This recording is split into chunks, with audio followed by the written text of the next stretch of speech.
consiga será tudo que você. Ave Maria. Cheia de graça, o Senhor é convosco. Bendita sois vós entre as mulheres. Bendito é o fruto do vosso ventre, Jesus. Santa Maria, Mãe de Deus, rogai por nós, pecadores, agora e na hora de nossa morte.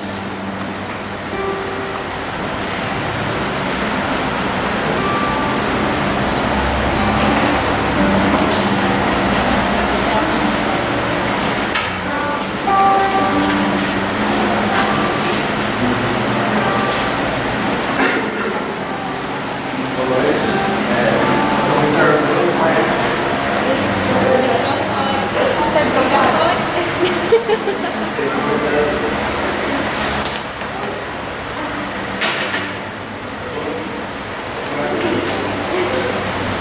Bate nele, vê se tá funcionando. Ei, então, eu estou muito nervoso, mas vocês vão, eu ansiava muito durante toda essa semana. Eu esperava muito que esse dia chegasse, porque hoje Deus fez uma promessa no final.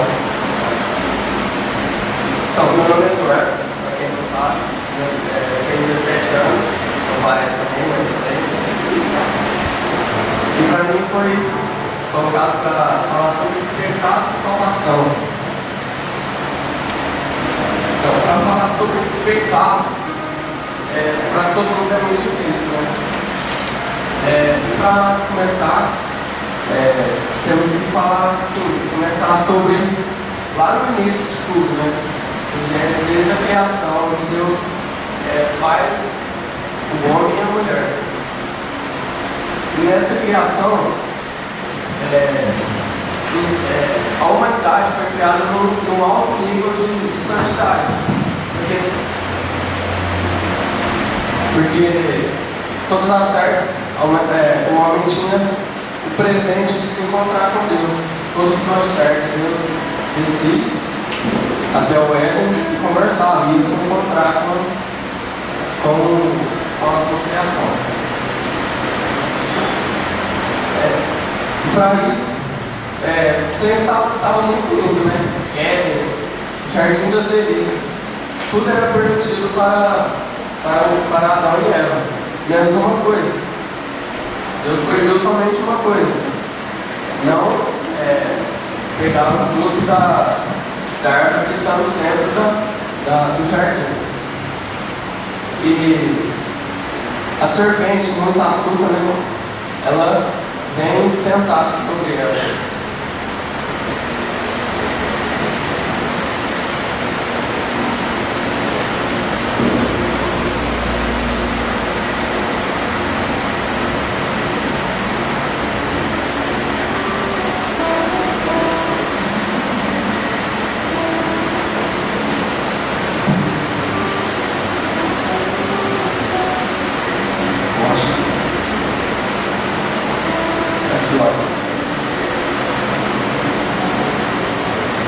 A serpente chega, né, e fala: é verdade que Deus nos proibiu comer do fruto de toda a árvore do jardim? A serpente, ela conhece tudo, né? Ela primeiro começa com uma mentira, porque Deus não proibiu de tudo, né? Mas ela já começa com uma dúvida no coração dela. E sempre vem para nós também, né, essa dúvida: não, será que eu posso fazer isso? Não, isso aqui não vai atrapalhar nada. Essa coisinha aqui que eu vou fazer não é nada. Não vai me afastar de Deus, é muito pequeno. A segunda que ela fala,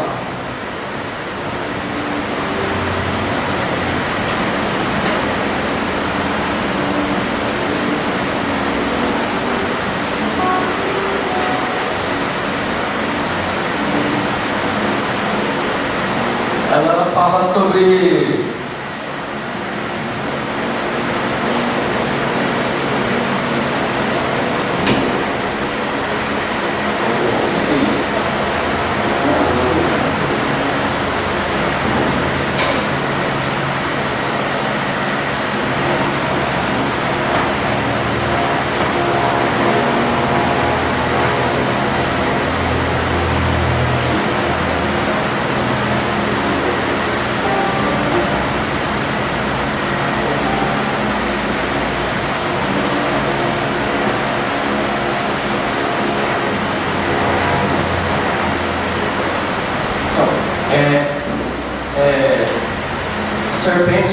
chega e fala para ela sobre o comer, né? Ela oferece a maçã pelo gosto, né? O prazer. Esse comer vem do prazer, que está muito relacionado com esse comer que a serpente fala para ela. Se a gente for trazer para nós, vem sobre o prazer nosso carnal, né? Sobre sexo, sobre drogas. Tudo isso é uma coisa que a serpente leva até Eva sobre o fruto. A segunda que ela fala é sobre o quão bonita é a maçã. Porque ela tem um aspecto muito assim, perfeito, né? E se a gente for trazer para nós também, é o de possuir, de querer ter. Porque a gente sempre quer ter uma roupa nova, ter um carro do ano. Sempre querer mais, nunca estar satisfeito com o que a gente já tem. E a terceira indagação assim, que a serpente traz sobre ela fala sobre se a mulher comer do fruto, ela vai poder ter a sabedoria de Deus, saber do bem e do mal. Por isso ela vai estar, por exemplo, no mesmo nível que Deus. É o que a gente sempre quer, né? A gente está sempre querendo estar por cima dos outros. A gente nunca está satisfeito com o que nós somos. A gente está sempre querendo ser mais do que os outros. Isso também ela usa no deserto, quando Jesus vai para o deserto.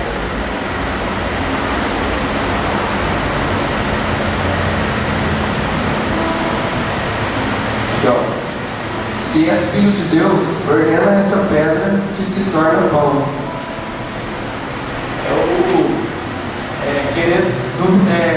O prazer, né, de você ser superior. Você vai chegar lá, porque a serpente, ela conhece, o demônio ele conhece as escrituras, mas ele só usa quando o convém. Aí ele diz aqui: se és o filho de Deus, ordena esta pedra que te torna pão. Não, é sobre o pão, sobre o poder, né, de ter as coisas, de saber de tudo.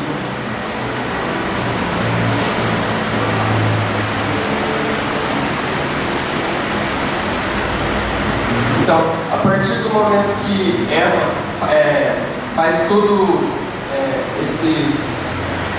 essa desobediência contra Deus, e ela não guarda somente para si, ela ainda leva para Adão também desobedece a Deus, e Deus vê que ele desce de novo no outro dia ele desce para poder conversar, né, com a sua criação. E ele vê que a sua criação está escondida. Vocês estão com vergonha, né? Porque desobedeceram a Deus. E ele pergunta por quê, né? Onde vocês estão? Aí Adão não se reconhece pecador, joga para cima de Eva. Eva também não se reconhece pecadora e joga para cima da serpente. E esse pecado, essa desobediência contra Deus, causou muita ira em Deus. E depois desse pecado criou um véu entre o jardim e Deus, né? A humanidade não tinha mais contato com a face de Deus. E a partir do momento que a gente peca, a gente também cria esse véu. A gente sai da presença de Deus. Então o pecado é isso. O pecado é um ato, uma palavra ou um pensamento que é contrário à lei de Deus. Então, diante de todo esse pecado, acontece um assassinato entre família, onde Caim mata Abel por inveja, e diante do sangue inocente derramado de Abel, o pecado vai somente aumentando na humanidade, durante todo o mundo. E Deus, ele pretende conquistar novamente a fé, né, da humanidade. Ele tenta com Enoque. Enoque faz de tudo, é arrebatado para o céu, mas Deus não consegue. E depois de tantas tentativas com tantas pessoas, Deus desiste. Ele se revolta contra a criação dele, desiste de destruir tudo, com o dilúvio. Mas Noé encontra graça aos olhos de Deus. Então Deus manda Noé construir a arca e aí tentar novamente esta salvação para a criação dele. Depois de Noé vem Deus tenta com Abraão também. Abraão o apóstolo Paulo nos fala que é o pai da fé, porque quando Abraão demonstrou tanta fé em Deus que foi ali que começou tudo, né? Esse projeto de fé em Deus começa em Abraão. E em Moisés, ao começo do que seria a paixão, né? Do que seria o perdão de Deus para a humanidade, porque era só pecado. No Antigo Testamento o pecado reinava. 1000 anos passados, tudo isso, pecado, só a morte, só a maldade.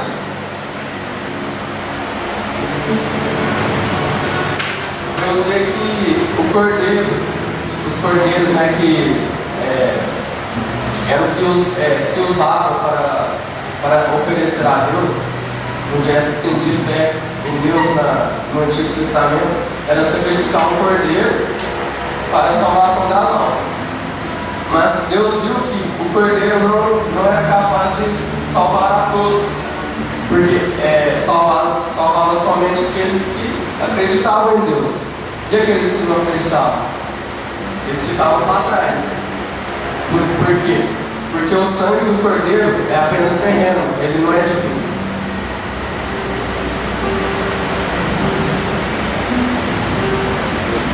E Jesus, ele nos diz, né, que ele veio para os doentes, porque os sãos, eles já foram perdoados pelo sangue dos cordeiros. Ele veio para os doentes, somos nós. Depois de tudo isso, né, tentando com tanta gente não conseguindo, Deus tenta com seu próprio filho, porque ele amou tanto o mundo, um amor tão grande, que ele oferece o seu próprio filho para a salvação das almas. Então ele chama Jesus, né? Vou precisar de ser, mano? Precisar de ser, e aí? Aí Jesus, não, eu aceito, mas como que vai ser isso? Não, já tem uma mulher preparada para isso. Maria já está preparada. Então Deus chama o anjo Gabriel, manda Maria para acontecer a história de toda a anunciação. O anjo desce, se apresenta à Virgem Maria e ela pergunta, não, mas como será feito isso? E o anjo pergunta, o anjo não responde, o Espírito de Deus repousará sobre ti. Maria, com toda a ousadia dela, porque era simplesmente uma menina, ela responde, eis aqui a serva do Senhor, faça-se em mim segundo a tua palavra. E assim o anjo sobe de novo, fala para Deus que Maria aceitou, e isso começa verdadeiramente. Maria já começa a sua servidão, vai para a casa de Santa Isabel, já começa a servir. E o inferno não sabe o que está acontecendo. Os demônios ficam tudo perdidos, né? Eles sabem que está. Porque o céu estava sempre perdido, né? Porque não estava indo bem as coisas. E o demônio estava feliz. A partir do momento que o céu começa a entrar em festa, pelo sim de Maria, os demônios ficam perdidos, né? Não. Por quê, né? Como que eles podem ficar felizes? Eles não estão conseguindo fazer nada.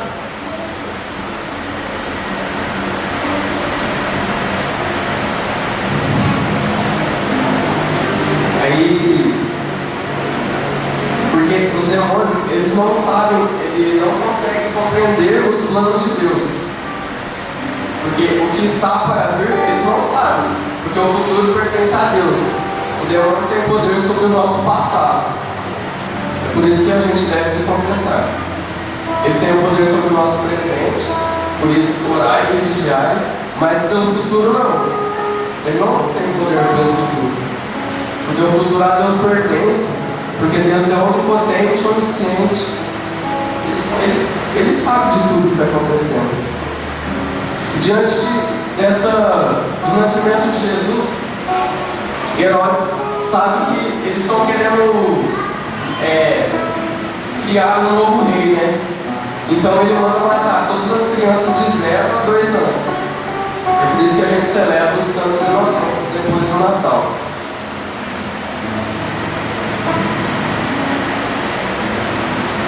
Passado esse tempo, Jesus já começa a pregar no templo com 12 anos. Os demônios ficam perdidos, né? Eles não sabem quem que é esse menino, tanta sabedoria pregando no templo, quem que é esse? Aí Maria chega, né, perguntando: uai, o que você está fazendo aqui? Já era para a gente estar indo embora. Jesus responde: não, a senhora não sabe que eu vou ocupar no passo de meu pai. Ele já está tomando posse do que é a missão dele. Jesus já sabe de tudo que ele tem que fazer. A Maria pega ele por ele, leva ele embora. Depois que passado um tempo, Jesus começa a sua vida pública a partir do momento que ele vai para o deserto, né? Que ele se encontra com João Batista. João Batista batizando todo mundo, batizando 5.000 pessoas por dia, né? Jesus chega, né, para ser batizado também, e João Batista acontece: não, como que o Senhor quer que eu te batize? Eu não tenho dignidade nem de desamarrar as suas sandálias. Jesus: não, eu quero ser batizado.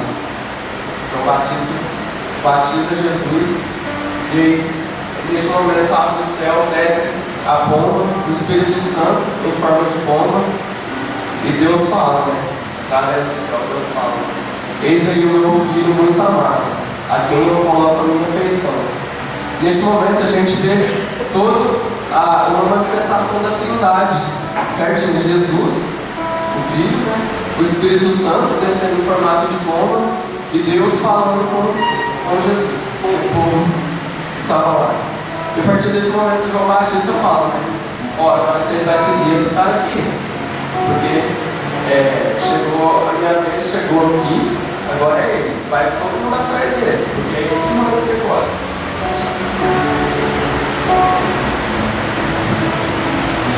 Aí Jesus começa a sua vida pública, né? Todos os seus milagres. Conta-se que se fosse colocar no papel todos os milagres que Jesus fez, não caberia em nada, não teria como escrever todos os milagres. Chegada a quinta-feira santa, Jesus está triste, ele começa a falar coisas assim, meio depressivas, e durante o dia ele some, ninguém sabe onde ele está. Mas à noite ele teria um encontro, né, com os discípulos para a Santa Ceia, ou a Santa Missa. Depois de celebrar a Santa Ceia, eles vão para o Monte rezar.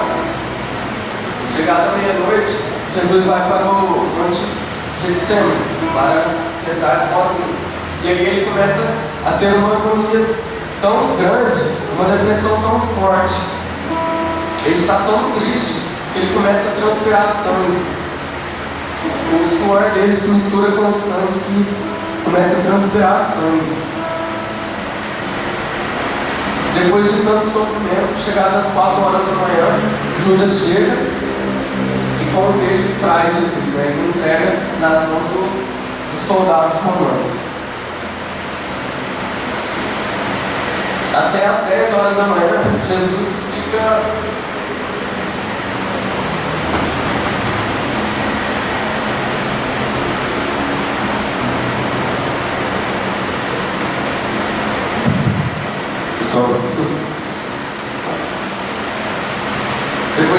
ressurreição, Jesus ele é levado até o governador para que ele fosse culpado, né? Que pudessem condenar Jesus, né? Mas o governador joga para Caifás joga para o outro joga para o governador de novo, e ninguém consegue condenar Jesus, pois ele é inocente, ele não tem culpa de nada. Então o governador lava as mãos e entrega Jesus nas mãos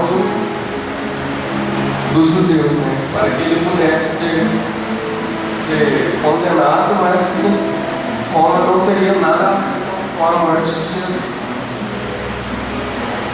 E das 10 horas da manhã até as 2 horas da tarde, Jesus é flagelado, Jesus é açoitado, ele fica todo destruído, não tem aparência humana, diz a Escritura. Depois de tanto sofrimento na flagelação de Jesus, ele é condenado à crucificação, né? E até chegar ao Calvário são mais 700 metros caminhando. Ele já está todo destruído, ainda tem que carregar uma cruz por um caminho que, se for ver assim, pelos filmes, o chão era todo de cascalho, né? Então já é horrível, né? E Jesus cai pela primeira vez, ele se levanta com muita dificuldade. Na segunda ele cai, Verônica vem e enxuga o rosto de Jesus. As chagas de Jesus ficam presas naquele pano. Na terceira queda, Jesus não consegue se levantar. Então os soldados trazem um homem um sirineu que não tinha nada a ver com a história. Ele estava vindo de muito longe para a festa da Páscoa. Ele não sabia o que estava acontecendo e colocaram ele lá para ajudar Jesus a carregar a cruz. Chegando ao Calvário, às 3 horas, ele chega com muita dificuldade e ele é crucificado. Ele está com muita sede, ele pede água e os soldados oferecem vinagre. E o vinagre, na situação que Jesus estava, poderia virar um alucinógeno. Que aí hoje em dia poderiam falar que Jesus estava drogado e a gente estava aqui à toa, né? Adorando um drogado. Mas Jesus não, Jesus queria estar consciente, queria mesmo viver a paixão e estar consciente disso. Passado algum tempo na cruz, Maria aos pés, junto com João, Jesus nos entrega a Maria como mãe. Já está aqui. Jesus nos entrega a Maria como nossa mãe.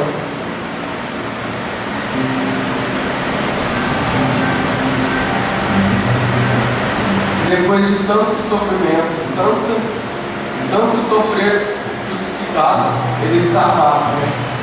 Pai, por que me abandonaste? Jesus também sofre. Jesus tinha humanidade, ele também sofre. Assim como nós, Jesus sofria muito também. E assim, ele se entrega verdadeiramente, de corpo e alma para Deus. E fala, tudo está consumado. Assim, ele se entrega a Jesus, a Deus. Na liturgia do Cordeiro, fala-se que deve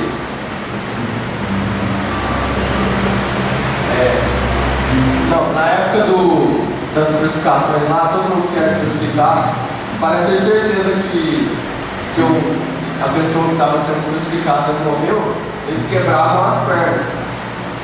Mas com Jesus foi diferente, porque fala que na liturgia do Cordeiro, na Sagrada Escritura, fala que nem um só osso do Cordeiro será quebrado. Aí o Espírito Santo já estava comandando as coisas.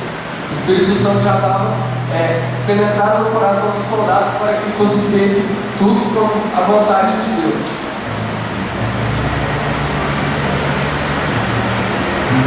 Assim como eu falei na época, para ter certeza que o crucificado e morreu, eles quebravam as pernas. Mas com Jesus foi diferente. Com Jesus eles perfuraram ele. Perfuraram. Poderia ter sido no coração, né? Direto, já matava aqui. Enfiava a lança de carro e pronto, pegava no coração. O soldado não. O soldado pega do lado direito, que a chaga é do lado direito, e atravessa até chegar no coração. Porque Isaías nos fala que o Cordeiro de Deus será transpassado. Então, o Espírito Santo estava comandando. É ele que estava organizando. Porque era da vontade de Deus que o Filho dele fosse entregue para a salvação da humanidade. Por isso, era ele que estava organizando. Era ele que estava por trás de tudo. Então, ele foi transpassado. No momento que transpassa, a lança chega ao coração, começa a jorrar sangue. Esse sangue simboliza a humanidade de Cristo. E nesse momento que Jesus morre, né, os demônios ficam em festa, né? Nossa, nós matamos o Cordeiro. Agora não tem pra ninguém, a gente vai comandar tudo mesmo. Nós matamos o Filho de Deus. Mas no momento que acaba o sangue, que para de sair sangue, começa a sair água. Essa água simboliza a divindade de Jesus Cristo. Simboliza que ele é divino, que ele é Filho de Deus verdadeiramente.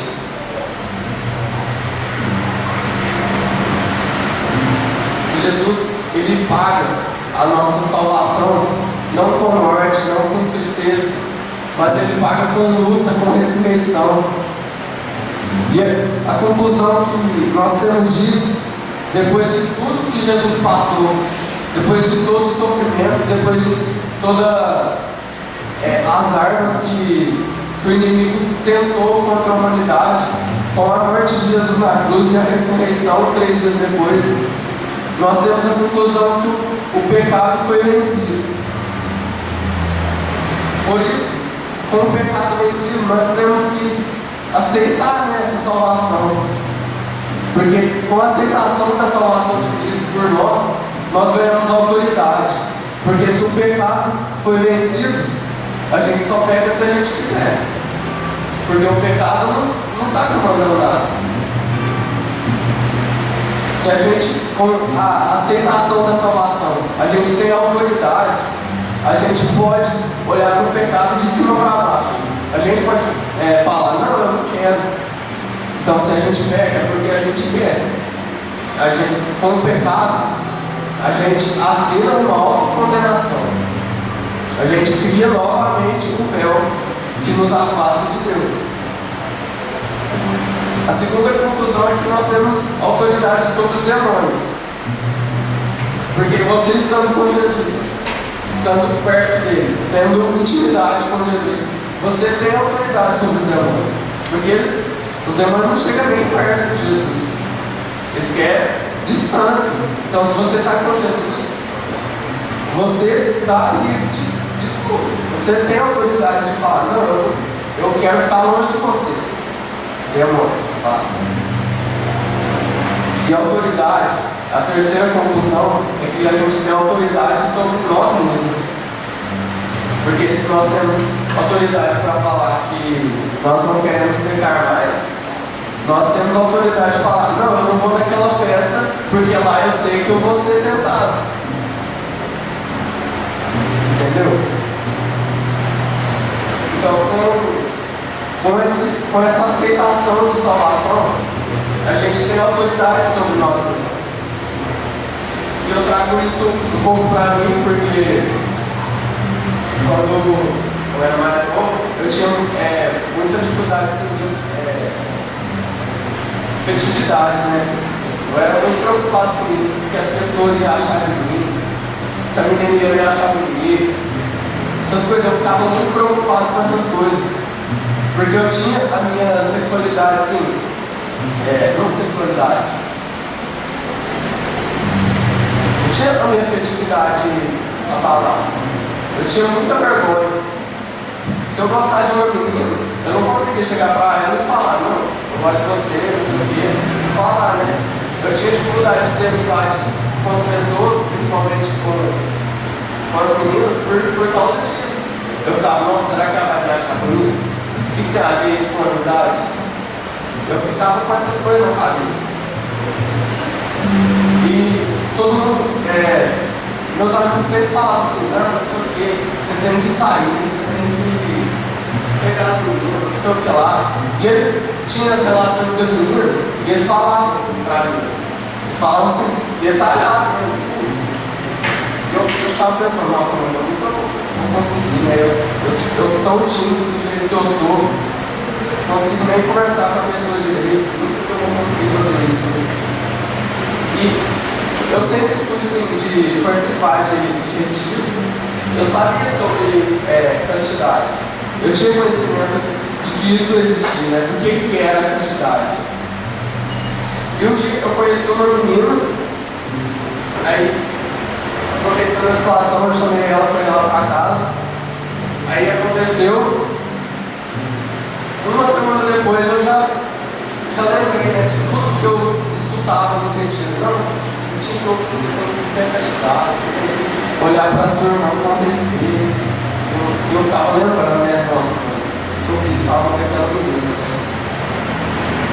Aí no Maranatá, o retiro do Paulo Sarado, eu ficava remoendo essa história do meu coração, ficava remoendo, eu não me perdoava. E no Maranatá, 13 de dezembro de 2015, eu lembro, na adoração, eu tive uma visão de Jesus ressuscitado, todo glorioso, assim, brilhando, e eu caí no chão. Ele vinha, me levantava e me dava um abraço. Dizia, eu te perdoo, meu filho. Neste momento, eu, aceitando a salvação de Cristo, aceitando a morte dele e ressurreição na cruz, eu aceitei a minha salvação. Naquele momento, eu tive autoridade suficiente para falar com Deus e tudo que eu falo.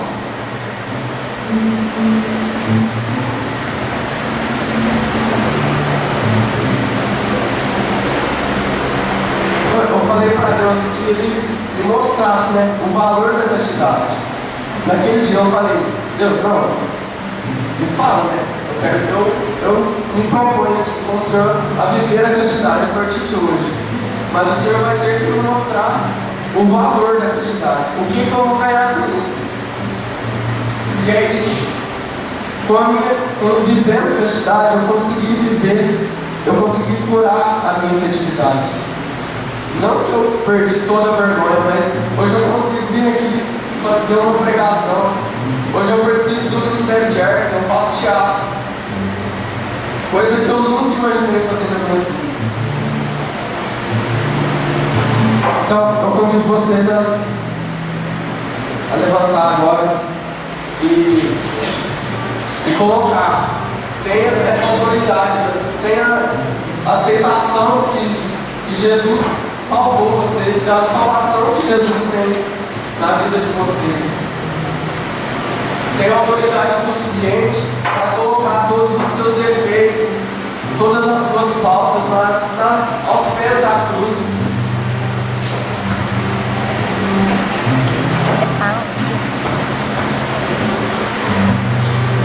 Feche seus olhos.